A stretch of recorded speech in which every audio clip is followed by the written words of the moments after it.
زمونږ لوی لوی خلک د لالچ په بنیاد باندې د سیټ په بنیاد جمعیت پرېږدي او بل خوا منډه کړي. هغه جمعیت چې زه دین ورته وایم، هغه جمعیت چې زه مذهب ورته وایم، هغه جمعیت چې زه اسلام ورته وایم، عقیده ورته وایم، عقیده دا خو زما بنیاد دی.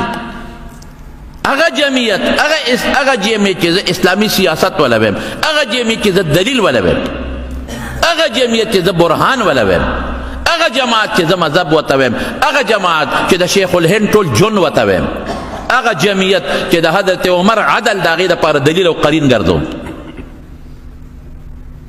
ټکټ میلاو نه شو لاړم پرې مې خود، مشري میلاو نه شوه څنګ ته لاړم،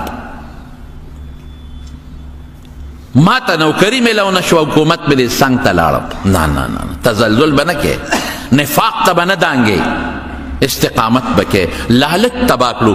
د استقامت دپاره یو خطرناک شی لالچ دی. لالچ یوازې د مال نه، لالچ د مال هم دی، لالچ د عزت هم دی، لالچ د څه ورته ویل کېږي د دولت هم دی، لالچ د کرسۍ هم دی.